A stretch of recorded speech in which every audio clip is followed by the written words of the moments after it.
Lug-lug ka na. Ma'am.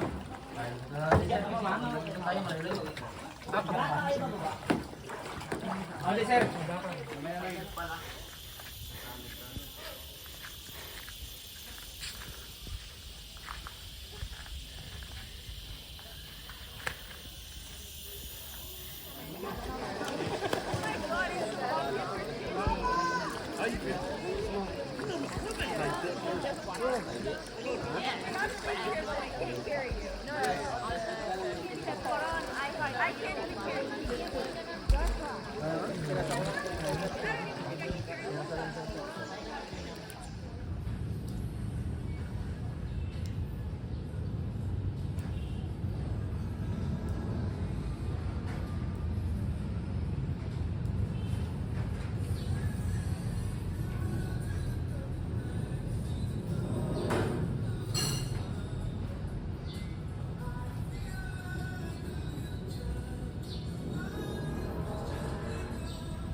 Pwede ko kayo mag-visit sa background nyo.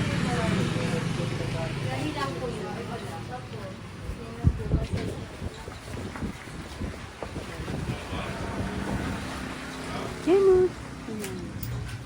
Nakapag-tour na kayo?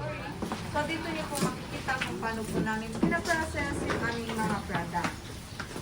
Bali kami naman po dito ay pakyawan, kaya ang mga kasamahan namin ay tahimik. Maramihan po sila ng gawa.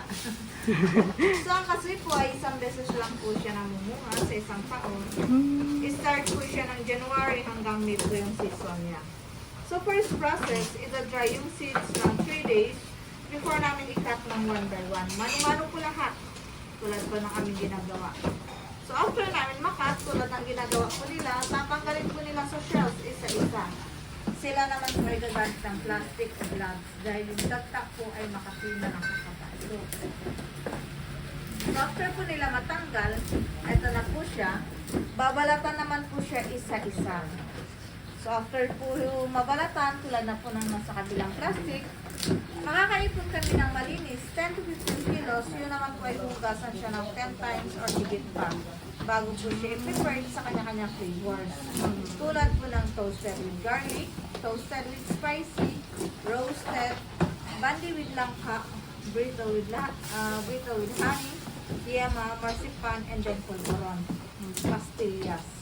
So ang kasoy po ay 90% sa buong Palawan. Ito na po yung pinaka-main product ng Palawan kasoy. So si ate naman po doon sa kabila ay naglumit po ng aming bestseller, bandi with langka. Langka flavor po. So yung aming items po ay sa taas lang po. Wala po kaming items sa iba-ibang tindahan or sa market or other outlet dahil ang kasoy pag hindi po maganda yung pagka-process, makapupos sa lalamunan. Yan po yung aming iniingatan sa aming produkto. Bali may free taste din naman po sa taas. Lahat po ng product, matitikman niyo po bago po kayo mamili. May tikbak din po kami. Pandagdag lang din po, pambalik pamasahe. So, ganun po kabusisi ang kasoy, kaya high price po siya. Matrabaho po siya. Baka may questions po